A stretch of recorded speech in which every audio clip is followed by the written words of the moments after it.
Good afternoon, Flame. How are you?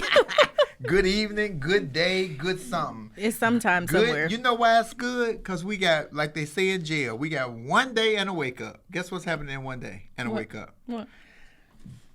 We got poor connection. Ding dong, the witch is dead. Oh, yeah. He's leaving. This is dedicated to the current administration. He's leaving the White House in 2 days. This one is just for you, player. Y'all see that? It says, Mother had you, Mother love you, motherfuck you, nigga. You out of here. We are free, but y'all know that nigga pardoning 100 people tomorrow. He is, I wonder what that money look like. Well, you know, they said that their allies have been getting lots of donations and stuff. So I guess we're gonna see who paid the money to get the pardons. Would those be the same people who gave him $270 million for, because he's gonna be the president again on Wednesday? Oh, right. Oh, okay. Y'all so smart. Oh, y'all so smart. I love y'all. There's special people in the world, so you can't begrudge them. It's special sauce. Special sauce. Welcome, Definitely. ladies and gentlemen, to Laugh and Learn with Flame Monroe, Laureen Hogan, or Lori, as we affectionately call her over here. How y'all doing? Good afternoon, Good. Mr. Smith. How are you? Doing all right. How is my producer and how is our videographer? Tribble and Kendall are fine. I They're think here they're looking swell. good. And they've been what? What did they get this morning? Sprayed. Lysol. Interesting that you would raise that today, Flame.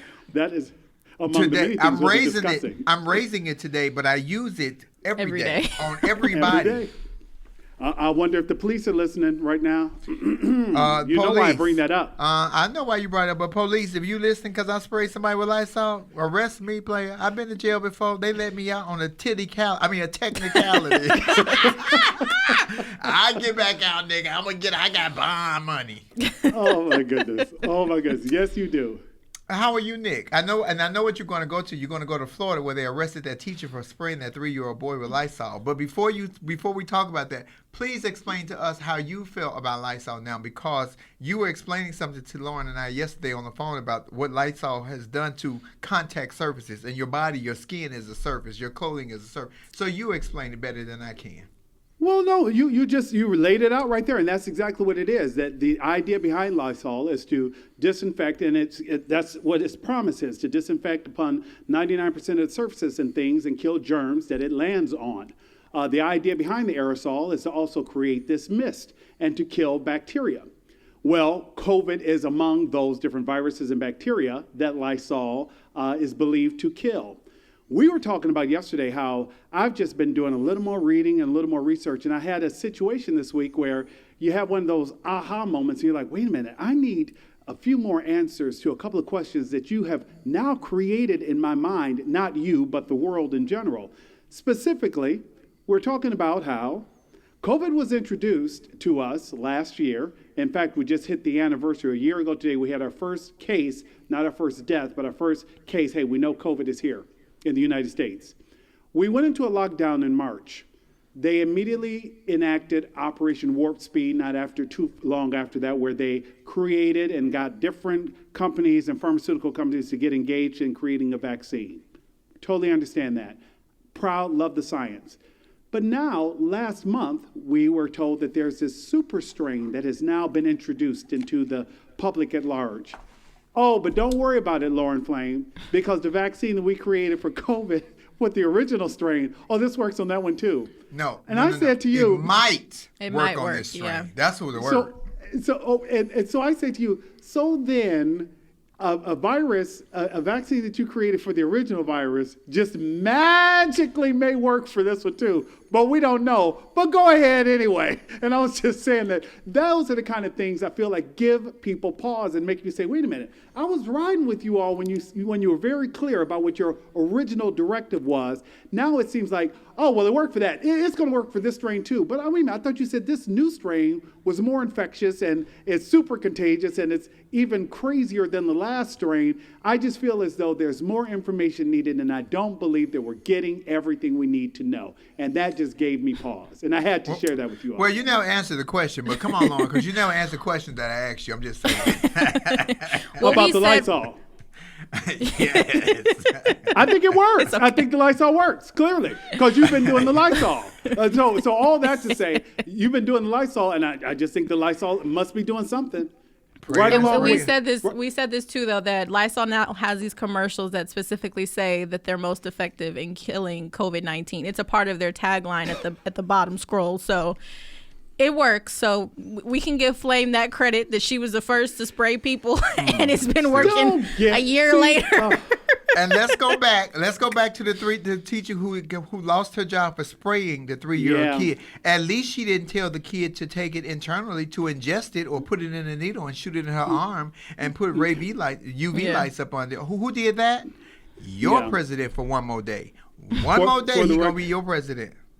For the record, we're telling everybody about a story that we came across last week. A Florida teacher accused of spraying students with Lysol. She was arrested because she really wanted to just make sure that the kids were, disinfected when they came in a mist. And I want to be clear. It's not like you are, hey, Nick, stand here spraying me in my face. That's not what you do at all. Now. Let me show you how we do. Oh, my God. No. Exactly. Come on, Lauren. Let me get you. Over, Lauren. You see that? Over. And it Absolutely. creates a shield of protection. Well, according to police in Largo and Pinellas County near Tampa, Christina Rezistar, 51 years old, was arrested last week after she allegedly sprayed the aerosol disinfectant in and around the children in her classroom. She's 51. She was worried about her own safety and everyone else, and they arrested her for that. So, and she's 51, not 5150, and I can almost guarantee you that she's a flamette. I bet you she's a flamette, and she watches what we have done over here because we spray everybody, and it works. You know what Flamette just said? You should probably be getting a check from Lysol. That might be something we need to look into. Lysol. Because the way you advocate for them. Yeah, I need your people to talk to my people so that I can get a check. Let me that just might say be a good idea. And I can attest might need that you have a full case. You definitely have a full case and everything there. Might need a commercial. And we're not saying this to shame her, because we were also talking about shaming all the way around. Fat shaming and everything is really becoming a thing lately, Flame. And Lauren has a story about fat shaming before I go into my spiel. Well, yeah, I told Dick this yesterday, but funny enough, a couple weeks ago, Flame was in the grocery store. Someone came up to her and was like, "Oh my gosh, love the show, love Nick, love Lauren," but decided to say, "Has Lauren been snacking?" Ooh. So, we're talking about fat shaming. I feel like we all have a story, but it's no shade, because you always need those people to keep you in check. Like, for instance, I have a great grandmother. She turned 101 on January 2nd. Love her dearly, but she's, relatively blind. She can't see. So every time I see her, she always, Ray Charleses me to see if I've gained weight. So I love that. we appreciate everyone keeping us in check. Sometimes, you need somebody to just nudge you a little bit and say, hey, you doing okay? But that's my fat shaming story. Okay, let's go to the source of the fat shaming. Because, understand that there is a process to fat shaming. Gaining weight and losing weight is the exact same process. It takes time to get it off, and it takes time to put it on. You do understand that you contribute to putting it on, because it's called hand to mouth. Chicken, potato chips, ice cream. Don't start telling somebody, "Oh, you fat shame me." You didn't get fat in a day. That was a process. You was fat last week, yesterday, tomorrow, next month, last month, 3 weeks ago, next year, last year, all that. So y'all stop with all that. "Oh, I'm fat." It's not a such thing as fat shaming. It took time to get fat. It takes time to lose the fat. Even though you can have the quick surgery now, the fat still don't fall off. So stop saying that people are fat shaming you when you contributed to that fat. So what you trying to say? I'm trying to say that don't be running around here You're talking about I hurt you. You're agreeing with them? Did I agree with the guy saying that you haven't snacking? Yeah. No comment. Wow.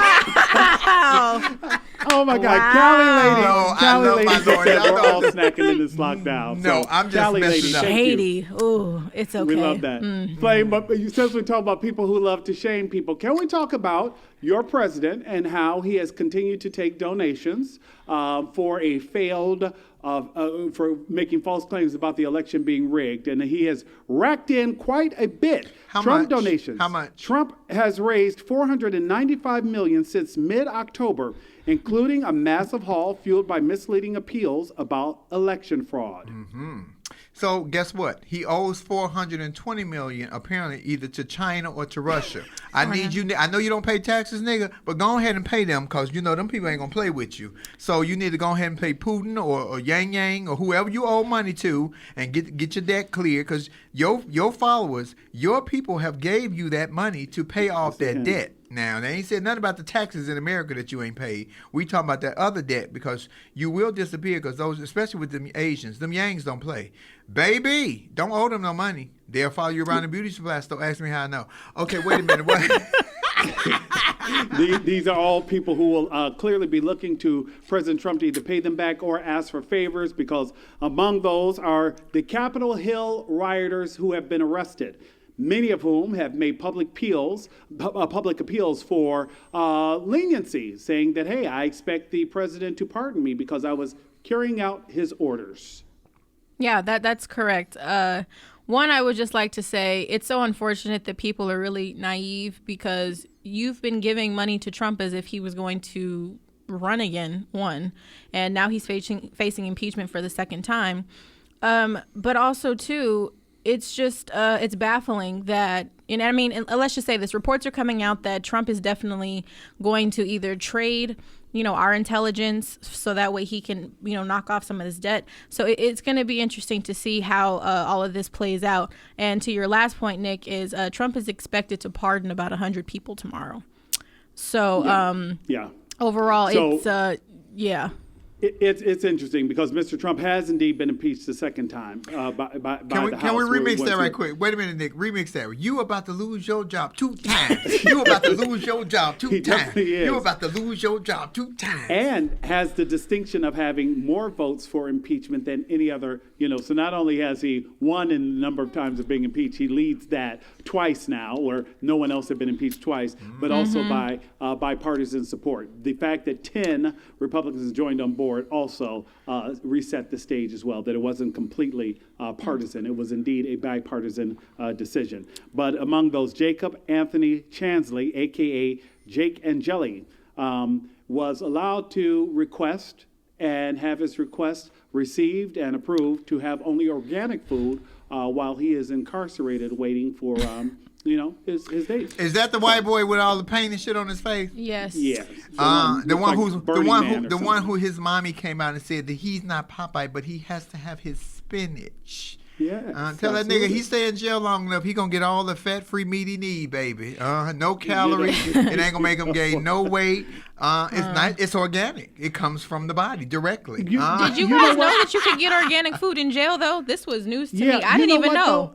I'm going to say this just to be clear, because there are those who may be aware that when you are incarcerated, there are indeed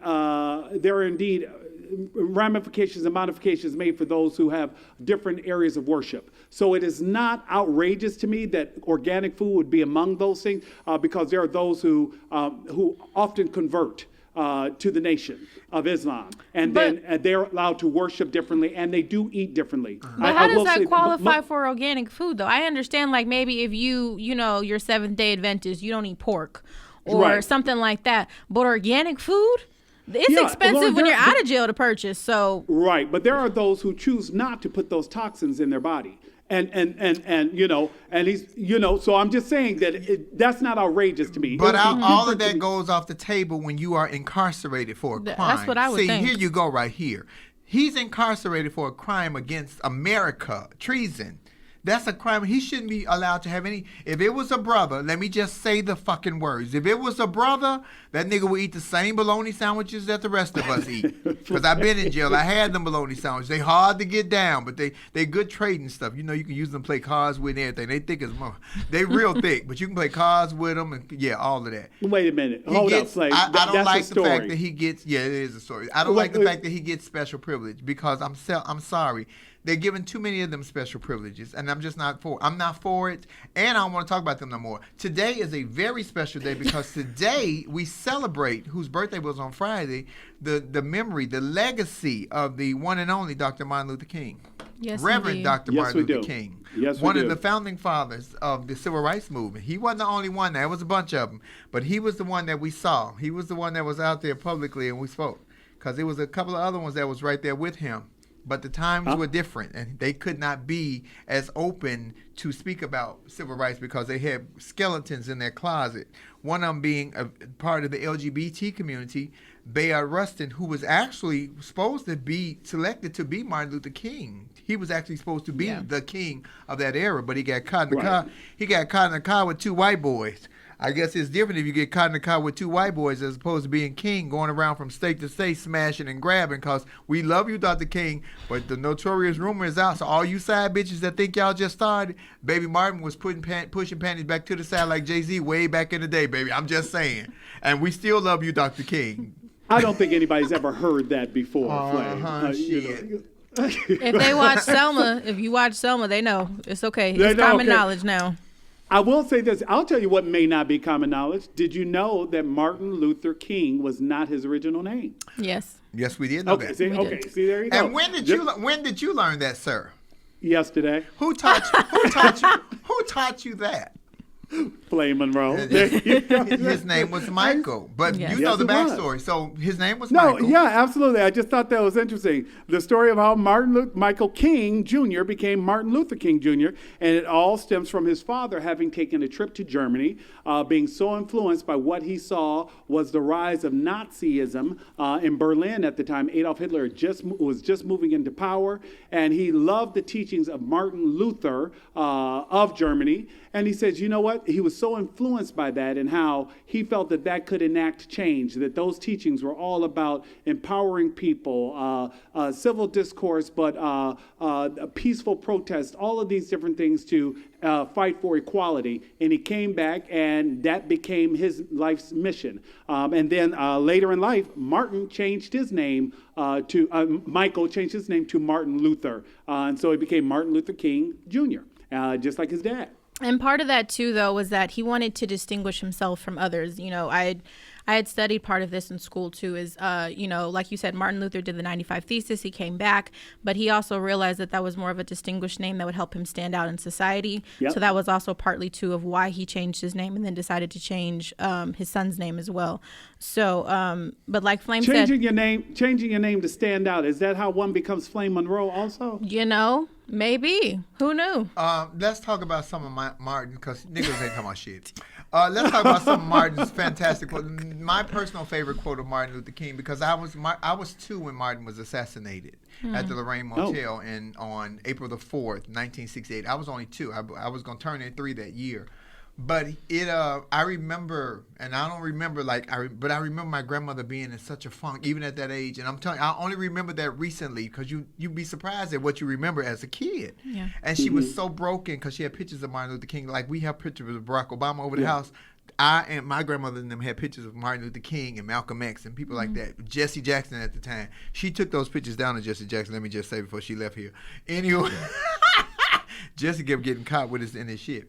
Anywho, she was so hurt and so broken because they assassinated King. But she had said that after they assassinated Bobby Kennedy, and Bobby Kennedy was for civil rights and was standing with King, that she knew it would only be a matter of time before they, and she didn't say that day, but she told me that as I got older, that she knew that they were going to assassinate Martin Luther King. I think that he knew too. In one of his memoirs, I think it's his 63 memoir, which is my favorite quote of his, there's so many, is once you accept death, you're free. It allowed me to understand that we all are going to die. I can't be walking around worried about when it's going to happen or how it's going to happen. I just got to keep living because it's inevitable for not only myself, but everybody. We're all going to die. But he has so many quotes, and we want to know what's your favorite and why. Lauren, you got a favorite quote from the King? I do. You want me to quote it exactly what your favorite one is? No, this is Laugh and Learn. We'll never get the shit all the way right. Well, one of my favorite quotes is actually, in the end, we will remember not the words of our enemies, but the silence of our friends. That's one of my favorite Dr. King quotes. Nick, what about you? I was talking about the one that we talked about yesterday. Our lives begin to end the day we become silent about things that matter. Mm-hmm. And you sit there and you're like, whoa, because sometimes I think people move in a space where they feel like, well, I'm just going to, it ain't got nothing to do with me. Let me just go ahead and let it go. And we've often talked about the importance of allies and people who are engaged in the process, because truly none of us are free until everybody is free. So yeah, definitely. What he did do though, even with the what was the bus? What was it called? The Montgomery The bus Montgomery boycott. bus boycott. He gave us a sense of purpose because we only felt like we could be maids or bus boys or in that era.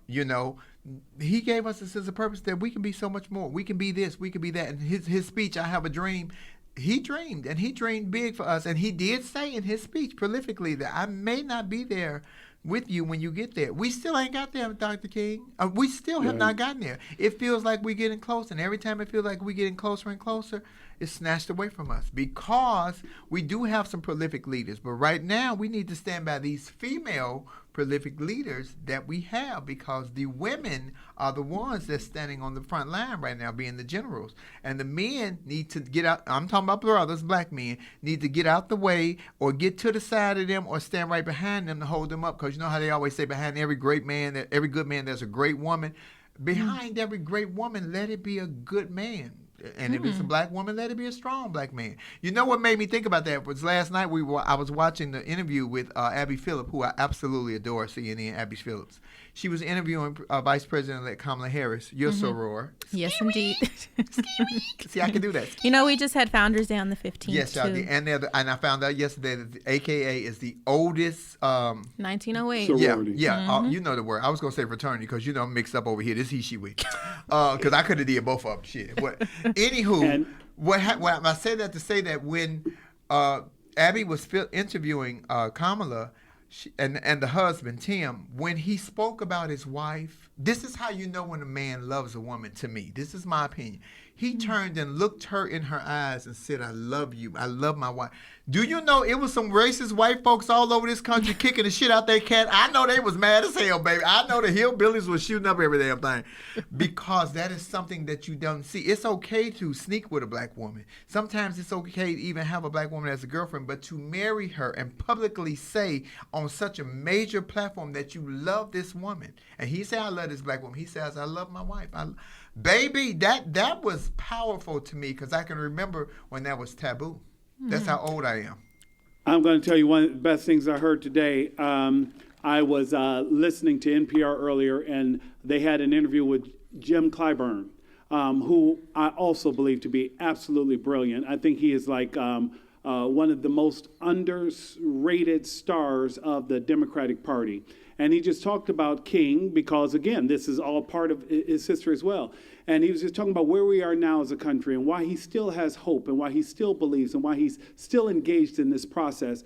And the interview at one point says, but, the progressive wing of the party just feels like, older Democrats are just too stuck in the ways that you all don't get it. And he never condescended. He simply said, and this is what my good brother Martin talked about, is that we're supposed to have creative conflict. And I just loved how he's like, we will never agree on how we're all supposed to get there, but I believe that we will all get there, and we all have to keep fighting to get there. So his message definitely lives on. He, Martin Luther King it was at such a time that it was so needed, even though I was a kid, that it set a precipice for people. So we know that we could fight back and we know that we could stand up against the opposition. So that it was a great help. And I know I make jokes about everything. Y'all know who I am. But Martin Luther King is a great leader and will always be respected as a great leader in the black community and for so many white people because he did have good white people helping him. We always have good white folks. We got some messed up ones, but we got some messed up black people. Let me just go down the line. We got messed up every damn thing. Come on, Lauren, read this other quote. I like this one. Yeah, this is another quote that Flame really loves. The quality, not the longevity of one's life is what is important. So I think there's a myriad of quotes that we probably just really hold near and dear to our hearts regarding Martin Luther King. He was very inspirational. And I think one thing that even me and my friends talk about nowadays is that it's kind of unfortunate that we don't really have like that public figure anymore. And today, like, I don't feel as though as we can say, okay, yes, this is like the Martin Luther King of this generation. This is the one who's going to lead the movement. I think so. But they just happen to be female. We got Tamika Mallory. We have Stacey Abrams. We even Kamala. Let me tell you something. And y'all know I had my discrepancies with Kamala when she was running for president. But Kamala is sharp. She's smart. She's quick. She's insightful. She's educated. So she's going to bring, and she's not afraid to say how she feels. I know, but I don't know if I agree with that, because I was kind of like, when Barack Obama was president, everybody, after he got out of office, everybody was like, oh, he's going to lead us to the promised land kind of thing. And I just didn't see that being his role. You know what I mean? So in my opinion, we always will differ with opinions. I just don't think we have that person yet. Tamika Mallory, she just started getting some notoriety about a year or two ago. So would always be curious to see what she has to, what she's going to end up doing. But as of now, I don't think we have that one person or even two people leading this charge for us. I don't feel that way. What about Killer Mike? No. No? Mm-mm. He's intelligent, but no. Our flamettes are sounding off, and one just said that one of their favorite quotes is how we must learn to live as brothers or perish as fools. And I just think that we have been flooded in the timeline with a couple of them, even as we've been speaking, that people have been sharing some of their own. And I know you'll say, and Flame, they are typing in capital letters for you. So so people, they know better. Definitely sign up. I think it means a lot to a lot of people. Okay, well, we're going to bring some people in. Are we going to be able to bring you back? Oh, you can bring me back if you want to have people sign up. Can I bring you back? Will you come back? Of course I will. Will you I'd grace love to be us here. with your presence, Mr. Smith? To be in the room with two beautiful women, absolutely. Aww. Oh, that nigga! I pay him to say that. Y'all. Okay, we'll come back. Hey, James. How's it going? Good. How are you? I'm alive. Oh, James, I'm in lockdown, basically. That's right, because you're in D.C. You're Yeah. right there with all the foolishness. You okay? You safe? Yeah. Yeah. The way they've got it set up right now is that you've got the red zone, which is military personnel, inauguration personnel only, and then the green zone, which is actually where I live, where it's restricted to no vehicle traffic starting 6 o'clock tomorrow morning. So I won't be able to drive anywhere. So if I have to get anywhere, my butt's walking.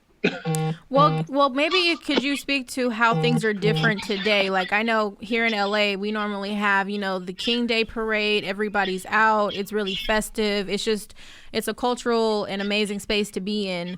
So, and of course, COVID is happening this year, so it's, not taking place. But what's the different feeling, not only for King Day, but also with all of the craziness that's happening in DC? I mean, typically DC, because, MLK, beyond a lot of things, is a cultural icon. Right. You would have a lot of things celebrating him today where you don't have that right now. There really are no permit activities in terms of like gatherings or anything like that. You have no indoor dining. You have nothing indoors that can occur, which would typically be the things like all the museums in the area are closed. All the restaurants' interiors are closed. All the libraries are closed. So right now, unless you're trying to do something in 30-degree weather, you're really limited in what you can do, and even then, you're limited to less than 100 people in your gathering, and you can't be anywhere. The National Mall is completely under lockdown, so any of the places that would traditionally have these things, even the Martin Luther King Memorial, are all shut down because of paranoia of violence occurring over the next few days. What's your favorite quote, James?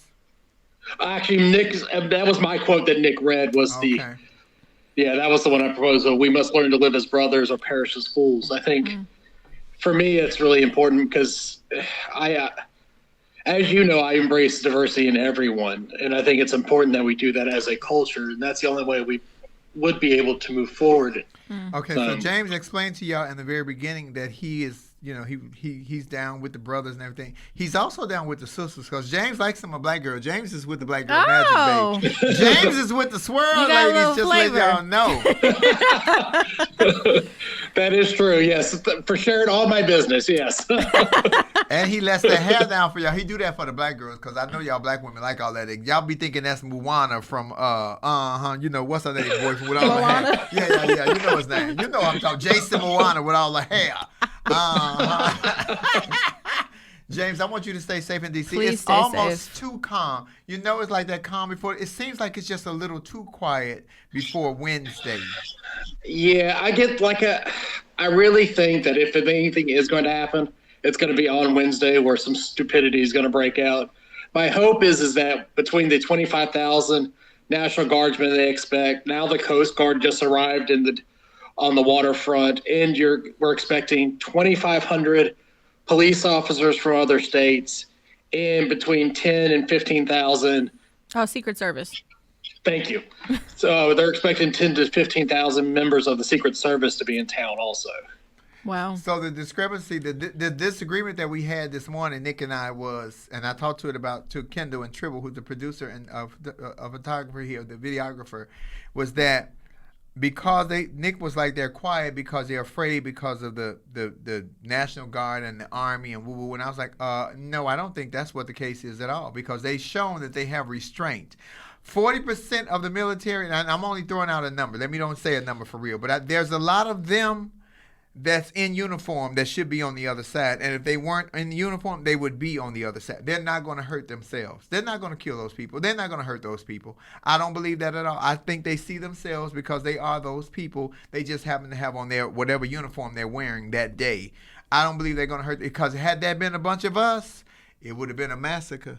I agree with you totally. Well, thank you, James. We James, you be appreciate careful. you as We love always. you. Yes, please stay Love you too. safe. I'll see you in May. Next time I see you, I'll see you with a black girl named Keisha. Fair enough. But I think this maybe is a good talking point, because I'm seeing some people sound off in the comments about what you just talked about in terms of the military. So why don't we bring Nick back in? We can kind of start this topic a little bit. And let's because see. Nick is super pro-military. Oh, military. I'm with the military too, but I tell you what. Let's kind of see. Let's have this discussion. There's some on that other side, baby, that I ain't trusting. You said didn't they have a general or a colonel or something out there? Come on with it, Nick. Come on, Nick. Let's share your thoughts. Well, no, I don't want to make it sound like I don't believe that things are definitely dangerous, because I definitely believe that they are. I just don't believe that anything will happen in the next couple of days. I believe that the message is clear, that there has been a strong show of force. And I do believe in the strength of our military. And I know I move in a space of bias with that, but I genuinely believe that most of us who have taken the oath really do uphold the oath. And that is to protect the Constitution against enemies, both foreign and domestic. And I don't believe that there are a cadre of lone wolves ready to move and attack. Which Constitution are they defending? Because there's two. They're defending the same one that protects us, Flame. Seriously. That one has not protected us in 400 years. It has protected us. I think that there are always those. I promise you, Nicholas, it hasn't. But we got to go fight on TV, on camera. But I hear you, because I know you pro-military, and I love you for that, brother. But I'm telling you, Nick, that's not what it is. And I know, I just told you this in the car. I think Nick lives in a world with rose-colored glasses. He said, I do not. I think that you see what you want things to be. And I understand that, because there are things that I see that I want it to be. But what it is what it is. Well, I'll ask this, because, Nick, you talk about the Constitution. You do understand when the Constitution was written, it was not black people of color. I'll just say that were not included when that was written. Yeah, we were a third of a person. That came after the Constitution was written. It came after. That was the ratification, yeah. But absolutely. But I also understand that the Constitution also, Lauren, is a living, breathing document. The idea is it also didn't anticipate that there would be 50 states, right? And like everything else, we grow and we learn. I definitely believe also that the Constitution did not mean to exclude women. And I also believe that the Constitution did not ever see a world where a woman would possibly ascend to the second highest office in the land.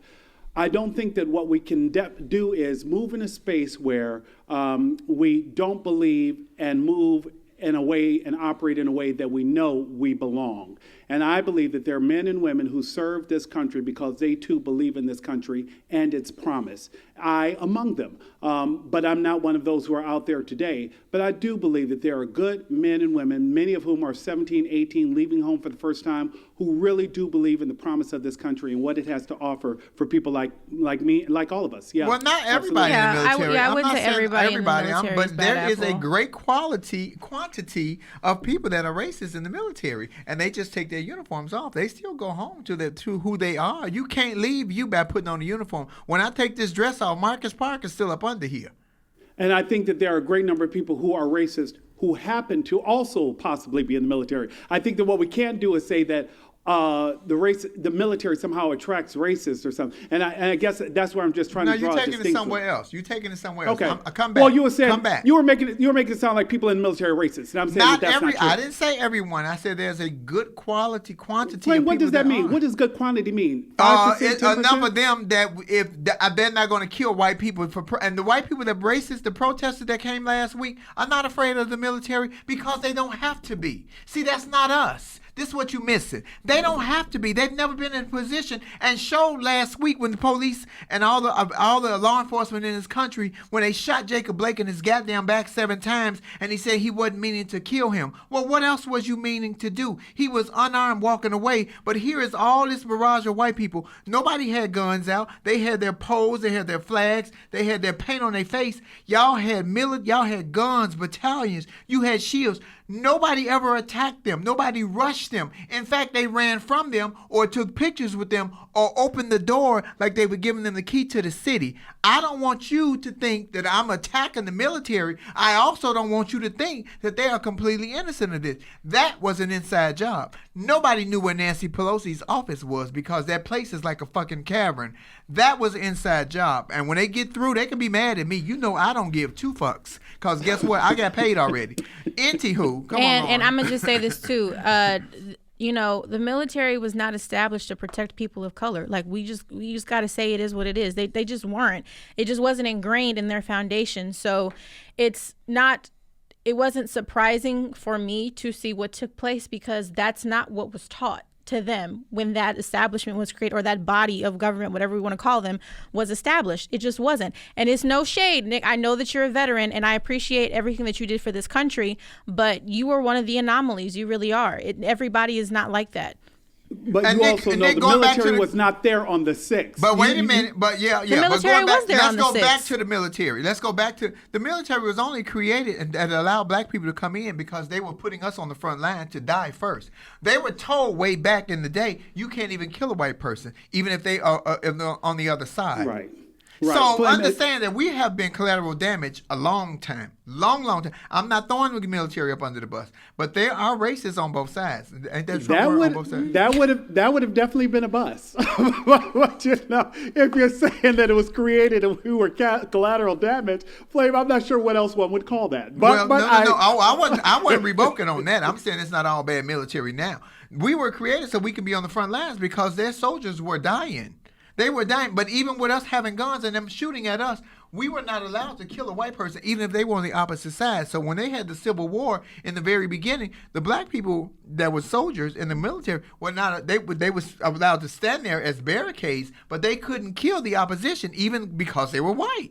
Oh, I'm read about it. I read sometimes. Yeah, but it's across all things. It's the military. I even have conversations with my dad about the fire department, the police department. There's always a subliminal, just kind of foundation, and it's so sad to say, of just racism that's built in these institutions. And like I even told those unions yes. are a different animal entirely. Yeah, well, absolutely. Okay, but I mean, I say that to say that there's social media groups of just these.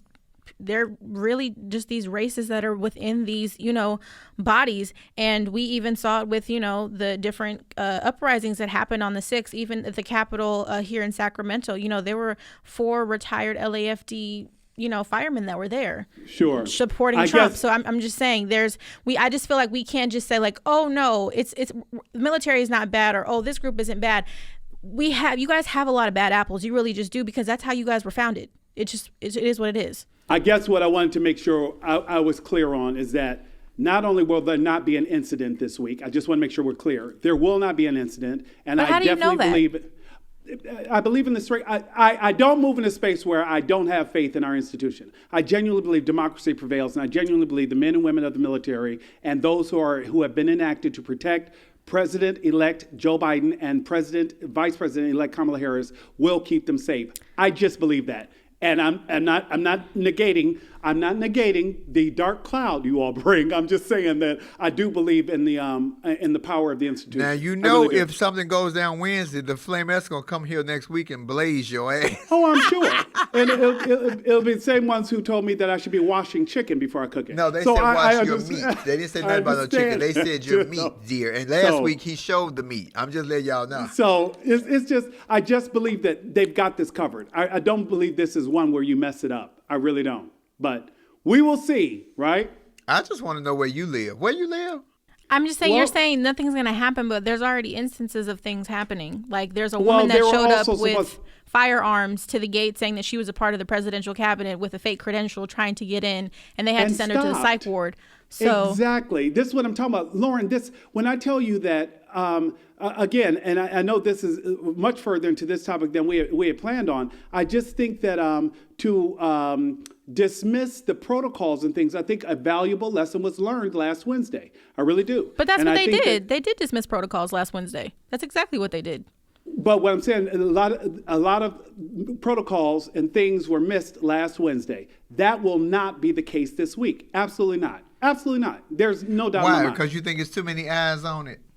Oh, I also believe in the power of the institution. I genuinely believe there are a lot of people, there are a lot of good people who are involved in bad institutions and bad groups who say, you know what, this is not who we are. I genuinely believe a number of people were embarrassed, mortified, horrified, disgusted by what they saw last Wednesday. And guess what? It's Go back. does. Those people that were embarrassed were at home because the people who was not embarrassed was at the Capitol. There were a lot of people there with their families, Flame, who were very upset and frightened and really thought that their lives they really feared for their lives last Wednesday. There have been a lot of lawmakers who have spoken up saying, whoa, what just happened? I was not expecting this when we're hearing gunfire. So why were they there, Nicholas? Because they got the call from the top to march on Washington, to do whatever you needed to do to be forceful. So you take your children out there. Racism is a learned behavior. I don't have no sympathy for the people who was out there with their children. You taught your children to hate. You taught your children to hurt people because they didn't look like you or they didn't move like you. You taught your children to hate. Say what you want to, because they keep trying to say racism and mental illness is the same shit. Mental illness you could be born with, or you take the wrong vaccine. Hate is a learned behavior that you learn from whoever raised you or whoever you're around. Yeah. So don't give me that. They had their children out there. What were they trying to show? That was treason. You were attacking your own government and country. They were going to kill Nancy Pelosi and Cortez if they could have got a hold of them. They were going to kill Mike Pence. Yeah. Somebody who looks like them. I meant lawmakers who were there to certify the vote had family members there, and they're like, whoa, what is happening there on both sides of the aisle who were just horrified by what happened. And I do think that there may have been those who were there to demonstrate who did not know things were going to go that far. I do believe that there are, Flame, I do believe that there are decent people who support Donald Trump. Let me tell you something. You've been smoking that shit. Because they were told to march on the Capitol by Trump. Right. And they were told, I don't know the exact words that he said, but whatever it was, we got to fight or something. It was something to that capacity where they were going with anger and with rage to fight. I'm not buying what they were selling, so I don't feel sorry for none of them. They shouldn't have had their dumb ass out there. I'm mad at them for climbing the walls with no net. What they thought they was, Spider-Man? Or Mario. That was a funny meme. Well, that came out of that. This is the perfect time to segue into Jacob Blake, because we did say that we wanted to touch on this there, because I do feel like that deserves a little more fleshing out. There is no gray area. Before you go there, acknowledge the black officer that led them away. Yeah, let's talk about Officer Eugene We had that Goodman. down to end on a high note, but we can do that now. Well, we can go back to something else, but let's not. They keep skipping over him. We don't want to skip over him. It's kind of like they did Breonna Taylor. They kept skipping over her. Yeah. We don't want to skip over him. What was his name? Officer Eugene Goodman. So he was a black officer who faced down a mostly white mob at the Capitol. More so, he led this mob away from the senators so that way they could all go to safety. So, like you said, we don't praise him enough, because we've said this. If he was a white officer, he would be getting all these accolades. He'd be on the news more.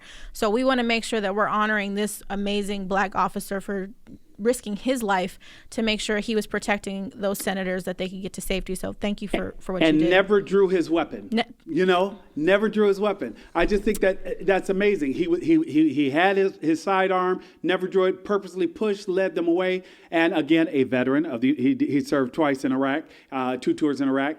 So it's just. That's your perfect segue to go to Jacob, because Eugene never drew his weapon. Now they have shot Sandra Bland and so many others because they said that their life was in peril. So they had with no weapons being. This was a mob after this black man who had a weapon to shoot and kill, and contained himself. So, and didn't do anything. So that goes back to the whole refund and defund, or reform and defund the police department.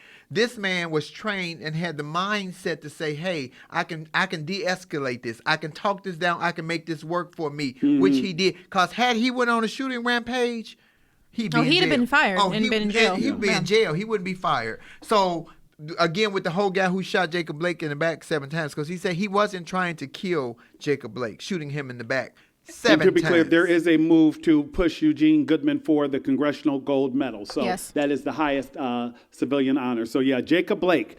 This one, I don't even know. The long and short of it is the cop who shot him was cleared. And I think that most people felt like some charges would be brought in some form. And how, a jury sat there and said, because it was convened before a grand jury, and that, or Lauren, help me, was that indeed the case, or did the DA just decide not to charge? The DA determined there wasn't enough evidence to bring charges. Gotcha. That was on the DA. He made that decision. So, I mean, Jacob Blake is one example. You know, we talked about Breonna Taylor. It's just now happening that the officers that were involved in, her murder are officially being fired.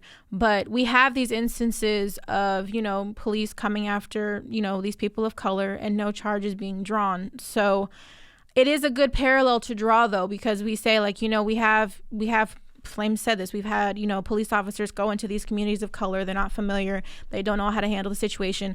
I've said myself too, when somebody's in distress, I call the fire department before I call the police department, because the fire department is trained to deal with these situations, whether they're paramedic or even just, regular firemen. They're more equipped to deal with situations of mental distress. So, it's an interesting parallel to draw because, like we said, with the insurrection that happened on January 6th, guns were drawn, people were out, nobody was shot, nobody was killed because, they weren't viewed as a threat, interestingly enough. But a man of color who is actually having a mental breakdown and is trying to walk back to his children gets shot in the back 7 times. It's not a big deal.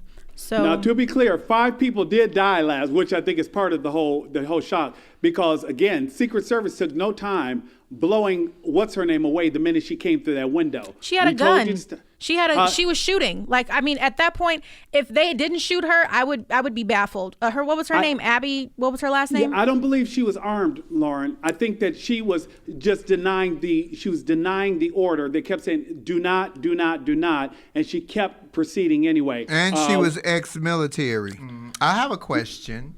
She posted before she went to the whole thing and said that there is nothing that will stop us. You think that bullet's name was nothing? You know what? I know who. I also know not to climb through nobody else's window because I was raised right. and the irony May she is rest in peace. I said what I said. I'm not saying that. But let me tell you something. You can't go and do these things and don't think that there's not going to be some kind of repercussions. Because even when as much as I thought that the police or whoever had a part in it, some of them anyway, I'm not going to let you kill me because you're trying to prove a point. So whatever officer shot her, whether she had the gun or not, they obviously felt like they were in danger. And because she was an ex-Marine or something, right? Yeah. Air Force. Yeah, she was Air highly trained. So you don't know what she was capable of. Even with her diction, sometimes it's not about the way you grab at people, your aggression. It's the way you speak. And she could have came off professional, aggressive, scary. Who knows what the situation was. But in that instance, if I have to make a choice between your life and my life, every time, nigga, you lose. I know that the minute she made a step through that window into the chamber, that's when he fired that one round, took her out in the neck, and dropped.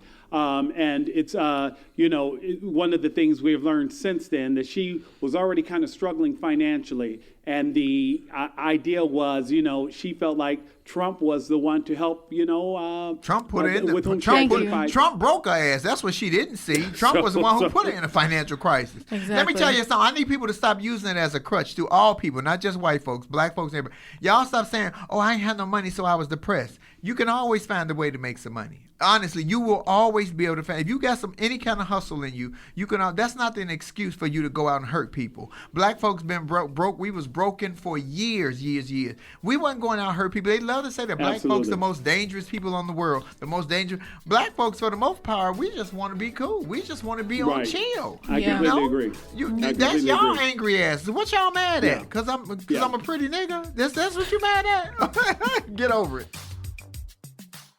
I want to give a shout out because we were talking about Stand Your Ground. This topic was introduced to me by one of our Flamettes. You can find her on Instagram at JJRock06. This is Miss Jatera Lockhart. Jatera, I hope I'm pronouncing your first name right, but she's a student at Philander Smith College here in Little Rock, Arkansas. And she brought the topic to my attention because here in Little Rock, Arkansas, there's a bill moving forward to amend Stand Your Ground. Right now, you have to be under a reasonable degree of threat. And what they want to do is they're like, nope, the fact that you step on my property, we want to lower the standard of what it is, what is required for me to pull my gun and actually shoot you. I don't need to be threatened by you. Is what they want to argue. I don't need to be threatened by you. The very fact that you're in my presence, that you may or may not be armed, I still get to pull on you first. Right now, as it stands, before Flame can just unload on me, I have to make a threat, or Flame has to feel like there's a threat for her life and Flame is being attacked, and it has to be credible. And I have to have a weapon. But what they want to do is they want to remove that. That no, the person threatening you does not have to have a weapon and does not have to have a verbal or physical threat that you can just unload. This is Stand Your Ground as it stands moving forward here in Arkansas.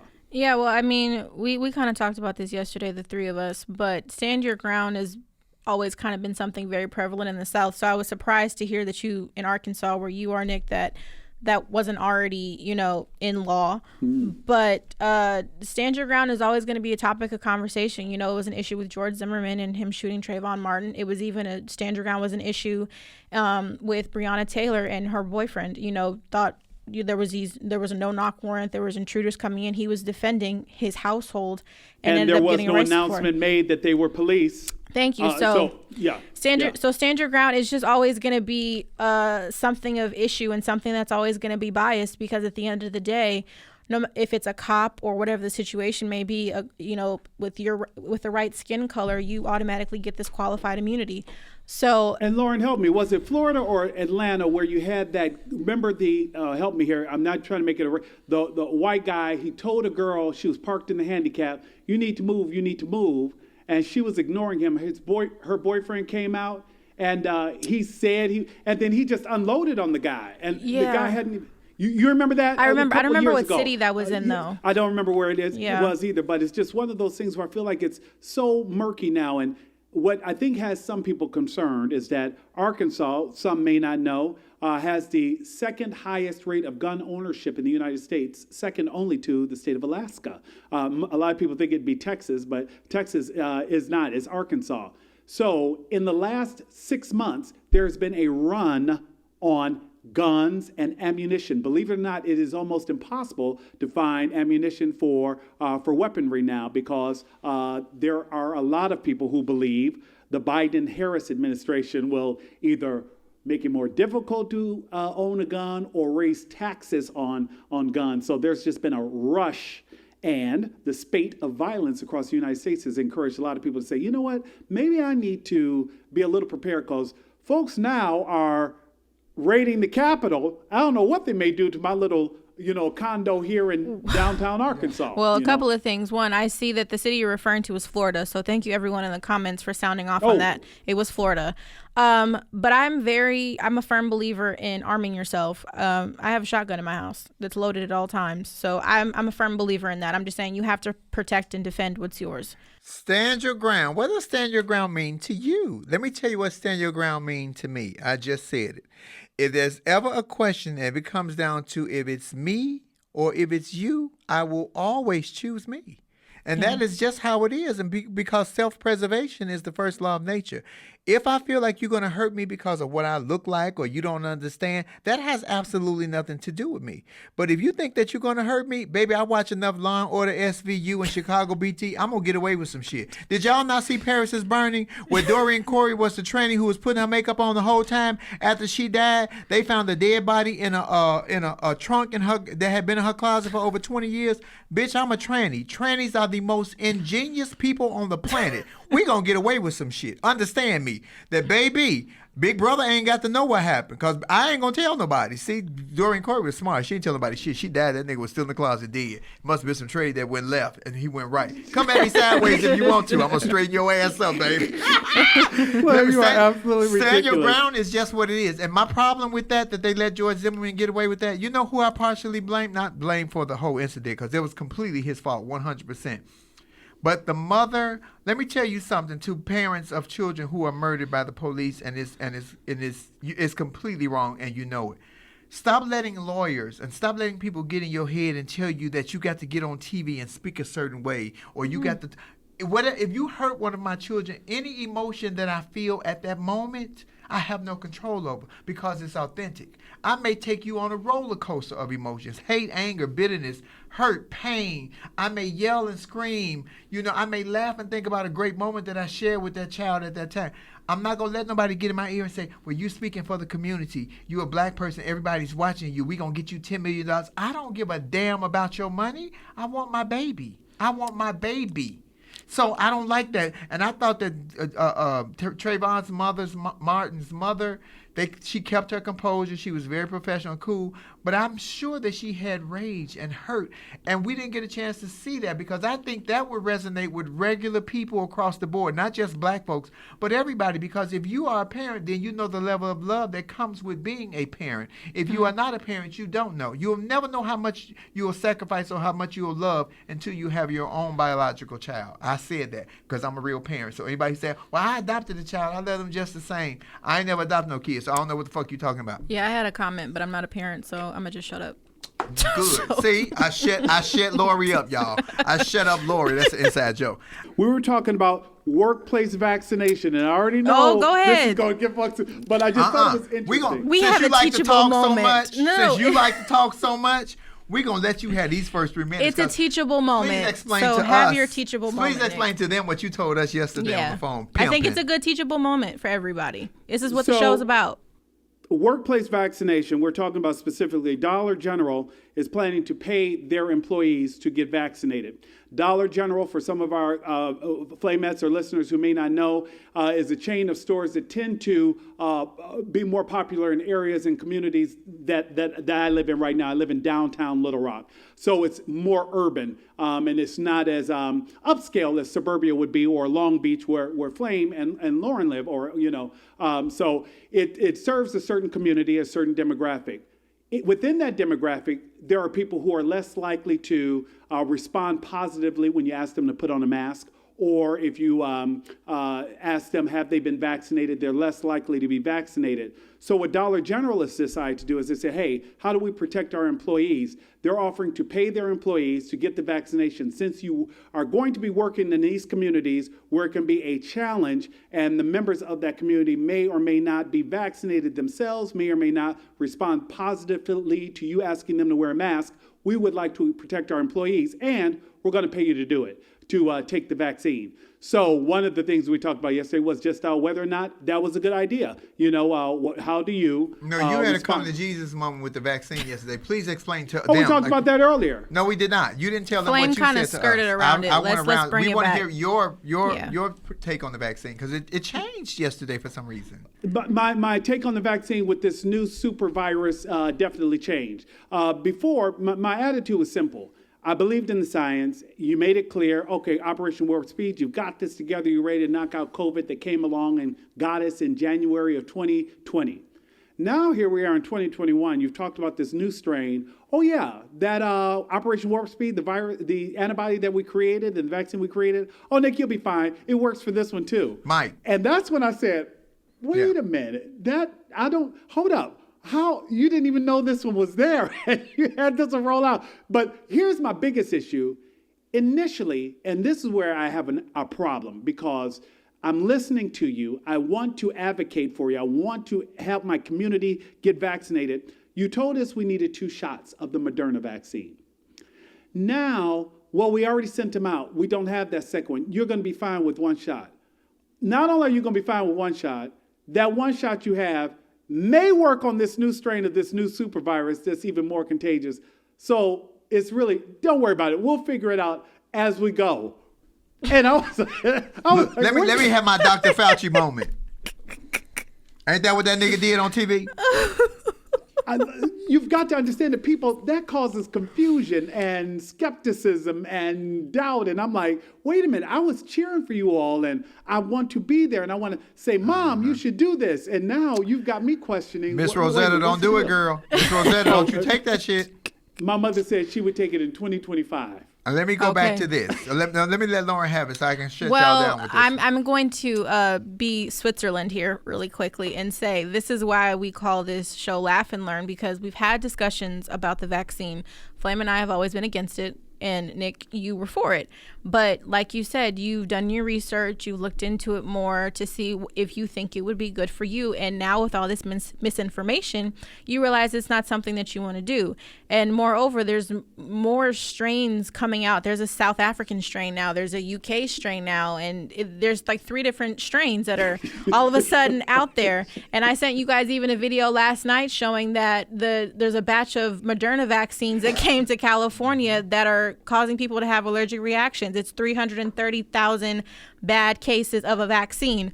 So anyway, moral of the story, Nick had a come to Jesus moment yesterday, y'all, and is officially on this side and is not taking the vaccine as of today. Okay, now let the ignorant one speak. That would be me. If you did not see the movie I Am Legend, it was about a vaccine based on the year 2021. Y'all think what y'all want to about that nigga, West Philadelphia born and raised, but that nigga was on to something, y'all. I'm telling you now, I ain't taking it.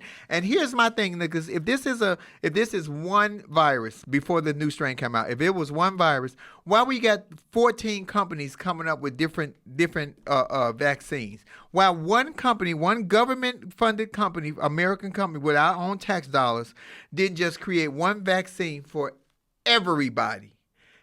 Now we got Moderna, Pfizer, all these, and then more companies coming out. And then they just posted that 23 people died in one day. And where was that at? In some other country. Yeah. They said they were older, but it doesn't matter. Don't mean I want to die. And Flame, like you mentioned, just because they died, do we know it was COVID? Exactly. Y'all act like people ain't dying from heart attacks and strokes and walking into buildings and shit. Yeah, anything still happen. Car accidents. They just make everything COVID. Well, this is my main thing, and I said this to you guys yesterday. China, this whole virus supposedly originated in Wuhan. China didn't have to give their folks vaccines for them to get better. They didn't have to. But in this country, and I'm just going to say this, pharma greed is real and just rampant. That's what this is. And it's so unfortunate that money and greed comes before protecting your citizens. China did what they were supposed to do and protected their citizens, even though, let's say the virus originated there. We don't know I'm not saying that emphatically, but that's what's in the news. Here, we're just going to put citizens at risk because it profits us in the end. That's just kind of what I can't get with. Same reason why I say I still don't get a flu shot. You know why Chinese people? Because Asian people are some of the most disciplined people on the planet. And those Chinese people have been trained since birth. This is a dictatorship. This is what you're going to do. When we tell you not to come out the house after 5 o'clock, don't leave your house or we're going to shoot you. And I heard they were releasing tigers and hungry tigers in China. So take your ass out at 5 o'clock if you want to. They're going to have them tigers going to eat some Chinese food, bitch. They're going to eat your ass. I don't know about that. But what I'm saying is that they are very disciplined people. And I said on here before when we talked about this, Americans just do not want to be told what to do. None of us want nobody telling us what to do. We want to do it our way. Our way. So we're finding out that our way is not always the right way. But I mean, we still are a democracy at the end of the day, and that is part of it. But to what's happening, misinformation and everything else, now we're here. So I encourage people, and speaking of misinformation, there literally came out yesterday that misinformation in the last week dropped by 73% once Donald Trump was off, because they've been going after people who've been spreading misinformation. I think people need to read more. I do know that the whole idea behind the vaccine was never to stop you from getting it. It's to reduce your chances of dying should you become positive with COVID-19. So I just encourage all of our listeners to read and speak to their own healthcare provider about what is the best choice for them and their body. So and I'll also say this too. It's fact that there are people that have taken the COVID vaccine and are still testing positive. So think about that. That's all I'm saying. That's a fact. That's not something I think. That's something I know. So and y'all running around here taking off y'all masks. Y'all all down there fighting, and y'all all up in D.C. last week pushing and touching all on each other. Ain't none of y'all took no COVID test. Y'all need to knock it off. And then y'all putting them in jail. Did y'all test them before y'all put them in jail? That's my thing. Did you test them? Because if you arrested some of these people who were at this event that's what it was. It was an event. That was an event for them. Oh, it was tragic. It was so disheartening. Bitch, that wasn't even. I had my popcorn and got my life. That was an event for them. Let me say what I said. But did you test them before you put them in jail? Because remember a couple of weeks ago where they arrested that black man in Virginia, the 2 officers, and they didn't have a mask on, and they arrested him and thought that he was in the mall stealing. He was with his wife and kid. They didn't have masks on. He tested positive a few days later for COVID virus that he caught from those police officers. So you arrested these people who did all this foolishness last week in D.C., but before you put them in jail and exposed all these innocent prisoners who weren't there at that event, did you test their asses? Because they should have been isolated somewhere else if they tested positive. Real talk. Yeah, that's true. And nobody ain't talking about that. Y'all, don't get me mad. I had a gummy too. Yeah, okay, what happened? But before we go, you did want to make sure that we hit those numbers in L.A. Just talking about what's happening in L.A. right now. How many? This is why you're not here. How many we just hit? So LA was one of the first states, or LA County, I'm sorry, was one of the first counties to hit 1 million cases. And California overall, we have over 30,000 deaths. Yeah. So LA County, California, we are really at the forefront. We're like the new New York. We're almost like the epicenter of this virus now. Wow. And it's pretty crazy. And I got a fact check. I was watching MSNBC earlier today. Now all of a sudden they had a runner across the bottom saying that we have 3 million cases here. So I got to fact check that to see if that's accurate. I know for sure that we hit 1 million over the weekend. And y'all have to understand, I know you want to see your loved ones. And I'm telling you, I said this before, Nick has not eyeballed his mom in what, 2 years? Has it been 2 years? Mm-hmm. 2 years. He has not, imagine not seeing, I ain't saying man in 3, but I was mad at her ass. Anyway, not seeing your mama that you're a mama's boy and Nicholas is a mama's boy. So I know some of y'all want to see your parents, but you have to understand. I'm hard. When the parents tell you that you can't come, they're not telling you to protect them. Yeah. They're telling you to protect your heart. Because if you come and your parents get sick after you going to visit them because you needed to see them, and then they end up getting sick and dying, the guilt that you will live with, that's all she's trying to save you from. That's all she's trying to save you from. She ass on here watching that. Hey, Miss Rosetta, girl. She on here watching that. You know, and I know what you're doing, Miss Rosetta. You're an older woman like myself. So I know what you're doing. You're saving your baby's feelings, and you know how overly sensitive your baby is. You know that's a big old crybaby. But he wants to see you, and I know you want to see him, but sometimes you have to step outside of that I want to see my parent, because the older people are more likely to get it and die. And you don't want to walk around with that. You be walking around here crazy as Kanye. They be stirring a cup of your ass like they did and Get Out. You said what you said. Right? Okay. Nick, can you please answer this one question for the viewers? They keep asking, are you single? Can we let's get this out here right now? No, we're dating. You didn't tell them that we were dating, Nick.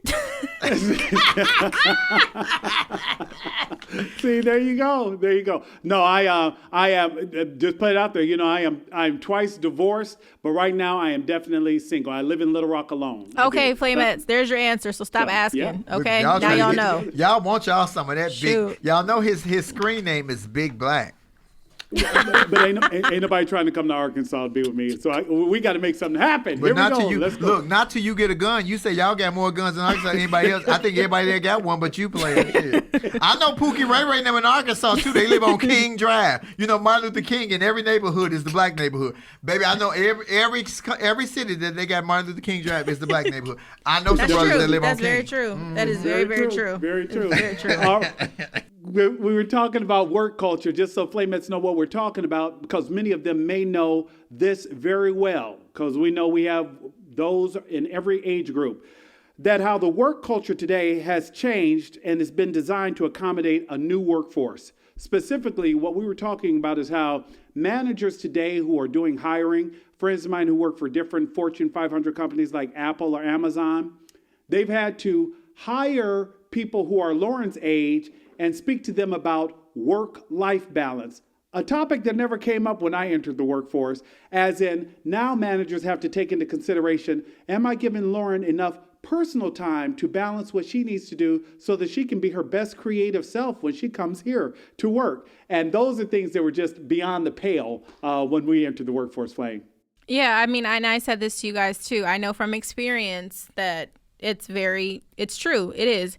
And especially, when you're in departments like marketing and in all these different creative spaces and you have these younger generations now, it is something that has to be considered. 9 to 5 and salaried employees, all of these things have to be negotiated and worked through because some people really feel like I need to have some type of separation from my job when I go home. Me, for instance, for the company that I work for, you guys all know, I don't have that. Yes, I'm salaried, so I work around the clock. Flame knows that. She can call me anytime. I'm always working. Sometimes I'm like, okay, I need a moment. But that's just how things are, And I work in a nonprofit sector. I don't work in corporate America. That was a conscious decision that I made because I didn't want to do that. I wanted to go to work for a greater purpose. So it is something that is discussed more and more. And it also just depends on who you are as a person and what you want to do. Work-life balance is not as much of a priority when it came to me. I wanted to enjoy what I was doing, so I made that decision. But to your point, that is something that's very real and something that I've experienced and witnessed in the workplace. And it's also changed, Lauren. I think the days of working for a company my mother worked for and retired from Illinois Bell after being there 30 years, the idea of being with the same employer for 30 years just isn't the reality of today's workforce it's not. At all. And so she retired with the pension and, all of that. Pension, what's that? If you don't start that 401k when you enter in now, it's a wrap. I don't think most companies even offer, a few do, but the majority expect you to save on your own. So it's definitely changed. My biggest issue out of all of this that y'all talking about with the workforce is Lauren said the younger generation. This heifer 25 talking about the younger generation that work. 18-year-olds don't even work. They still live in my house spending my money. Oh, that's my personal shit. Oh, okay. Oh, wow. I never had to work in corporate America. I never had to dance for Mr. Charlie, as Auntie T.T. Janet would say. I never had to do that because I was always an entertainer and pretty much freelance. So I wouldn't know, and I wouldn't do good in spaces like that because I've never had to work in those spaces. You can't talk to me any kind of way because of how I view myself and how I treat myself. So, and I know sometimes in corporate America, you have to put your head down. You have to take it because it's your livelihood. And then people speak and you can't get another job here. Or you can't get a job there because somebody has put out a bad word about you. That happens in entertainment as well. But it's very different. So I don't understand. I don't know that, but I would be mortified if I'm on this job 20 years. I've trained everyone up under me, but because I don't have a college degree or because I'm not highly educated or don't speak on the level that you think that I should speak of, even though I've been doing this job successfully for 20 years, you bring in somebody younger because they have more qualifications on paper, not skill, not experience, because you can't buy that. You can't buy that. But you give them a higher position than me, and so now they become my boss. I would have a problem with this bitch coming in here being my boss because she got an HBCU and I ain't got jack. And I know plenty of niggas at HBCU. I ain't got no degree from them, but I got some other things from them. But she gonna get more money than me? Oh no, I would have a problem with that. No, that's serious to me. I think also in the area of entertainment, you and I have talked personally about how we have seen different shows and venues, the different brunches that we used to go to. They'll hire girls who have done different shows, and then we're sitting there as audience members watching the show, doing our best to stay awake until you come on the stage. But because you have not done that show, people are like, well, they've done that show. They're amazing. And then they realize, whoa, them in real life isn't the same thing I just watched them edit for that TV show that I may have been watching. Like, whoa. This is different.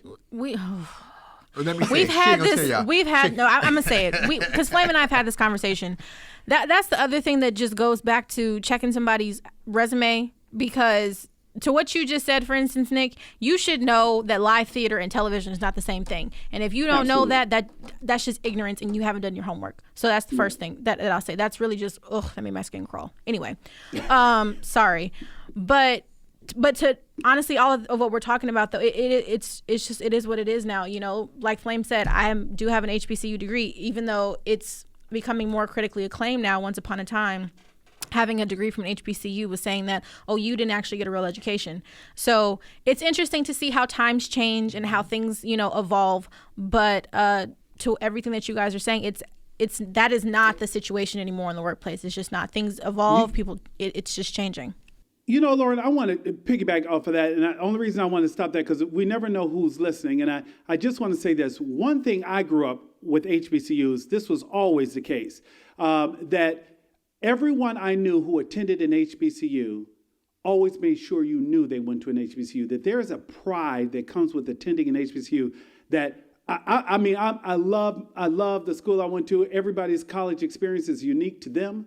But relatives of mine who went to Shaw, who went to North Carolina A&T, or went to Morehouse, the first thing that came out of their mouth was reminding you that they went to an HBCU, because I do think that HBCUs are unique in instilling in their students the value of their education and the value of community. So I don't know that it ever did not have shine. I think that what has happened is different Fortune 500 companies have recognized the value and the work ethic that those who are graduates from HBCUs bring, that they are extremely driven and tend to be extremely competitive, whereas others kind of float on, well, I did my graduate work at Harvard. So you are just in by proxy, and then you realize, oh, wow, any idiot can get a degree. Well, let me just clarify a couple of things. One, amongst us, it's always been a pride going to an HBCU. I always say there's no place like Spelman. There really isn't. And everybody's going to say that about their individual HBCU. That's their experience. But I would just say Spelman is the number one HBCU in the country. But anyway, to your... a cousin Howard grad, and he will remind you, oh, Nick, you do know the center of the universe revolves around Howard. No, it doesn't. Yes. Well, Howard is the hot spot right now because our vice president-elect, Senator Vice President Kamala Harris. Stacey Abrams came through. From Spelman. Yeah, but anyway, but back to what you were saying, Nick, is though it's the outside world, and I hope everybody understands what I mean by outside world, is understanding now just how competitive, to your point, and how really difficult it is to matriculate through an HBCU. It's not like we're getting a pass or, it's an easier time. More so to the point where some of these white folks and their parents are like, well, maybe I can just send you there because maybe I can pay a little less than what I have to pay a Harvard or a Stanford, and you get that same education and you come out and you're a part of something else. So it looks like I support diversity and inclusion. So that's really what's happening now too, is, some of these white folks are getting a little smart and like, oh, maybe I can send my kid to an HBCU because I realize it's a real degree. Some of the white folks are just buying the tests and getting caught later. Oh, Lori, what was her name who just got out of jail? Lofton. Oh, yeah. I'm just saying, because I was going to buy my kids the college degree, but the white folks ain't got caught, so the jig is up, because shit. You know what? Actually, let me jump on you with that, because your children are smart enough, they won't need you to buy them a degree. I think people think your kids are as ghetto as I am. I didn't say that. We don't. You said it off live. You said it off live. I know you. Rosetta, get your baby. Get your son. I never went to college because, I was doing other things. Although I did have a 4-year scholarship to Bethune-Cookman in Florida when I graduated high school for music. Because a lot of people don't know I was a very talented musician. Probably why I love music so much. And if y'all join me on Love Lounge, y'all will see why. But I didn't want to go to college because I didn't have that support system at home. My mom, my mom was on drugs and doing her thing. So I didn't have that support system at home. So that was not for me. But I love to encourage people to go to college and get that college life. But there isn't even college life right now because of COVID. They're doing it from home, from school, from their bedrooms. I'm not spending no money on that. I'm not doing it. If the luxury of sending your kids away to college is to get them the hell out your house so you can walk through your house naked, I'm not doing it. I would like to walk through my house naked, but if my kids see me naked, they will be like Barron Trump, special sauce. Woo! Oh my gosh. I just want to say thank you guys for supporting the show. We're doing very well in the ratings with iHeart and Amazon, and we thank you for that. It's only because of you all. We also want to acknowledge that this last 4 years have been a real shaky time in this country. I do think that we can get back, not to basic, but with Nicholas pushing the whole Constitution, I think that they're not going to rewrite the Constitution, but they will actually include us into the Constitution, because I feel very excluded, as a people, and I'm talking about black people. So hopefully they will, because all we want is fairness. We want to be treated equally. We want to be given a fair shake. We're not asking for your handouts. We work. We do what we're supposed to do. We just was tired of working. Had me picking at cotton and shit. I don't even like cotton like that. My dress ain't even cotton. My dress polyester. So honestly, we want to get back to some sense of normalcy in the world. Because I tell my children, because they hate the Zoom school, that y'all didn't fail school. The school system, the world failed you all. The world, this America has failed their children. Seriously. with the school systems and what they're missing out, and so many people out of work. And America has failed us. America, you owe it to make it back up to us. And we're hoping that Joe Biden and Kamala Harris can be the two people that can help mend this gap between this broken America, because these racists are not going to do it. These racists want it to be just what it was, a nice, racist, divided country. We better than that, y'all. We are more like that. We are different. It just don't look like that right now. But we're going to fix it. Mm-hmm. And I mean, and that agenda is going to be pretty extensive of the first day in office. So I'm excited to see what these first couple of weeks of this new administration looks like. So Lauren, I'm excited to have a president who won't be mean tweeting and just I like, it was so uncomfortable because, I'm just happy for a turning of the corner. So, we've talked about a lot of things today, everybody. We talked about everything from Jacob Blake to recognizing the officer, Mr. Goodman, who put himself in harm's way to protect leadership. We also talked about the Lysol and the teacher in Florida. And remember, whatever we talk about, we want everyone to remember that we want you to laugh, we want you to learn, we want you to have a good time, because we are not trying to get you to change your mind. We are only trying to get you to use your mind. And for those of you all who don't have a mind, get you some Prevagen so you can remember what your mind is. Prevagen is some shit that make you remember shit. It's for old folks. I'm thinking about starting taking it my damn self. We appreciate you all. We absolutely adore you guys. And we want you to follow Nick Smith at Nick Smith News on all social platforms. Guess who has a YouTube page? I do, yes. I'm officially on YouTube, Lauren Hogan. You can follow me there. And I'm also Lauren Armani H on Instagram. And you can find the big bitch. That's me. Not big black, but big brown. Yes, big brown. I am on YouTube, Flame Monroe, Twitter, Flame_Monroe, Monroe Flame here on IG, and Marcus Flame Monroe Parker on Facebook. I'm telling you guys that this show is only about what you guys teach us, because it's like a boomerang. We just circumvent it. We learn from you. The questions and the inboxes that we get, and we get plenty of them. Oh my God, do we get plenty of them? I don't read them, but they do. So I'm just letting y'all know. Do indeed. So keep on sliding up in the DMs. I appreciate it. That's how some of the topics come about. So thank you guys. Thank you to our videographer Kendall. Thank you to our producer Tribble. We thank you, Flame Mass, for tuning in, watching in. We'll see you on Thursday. Peace.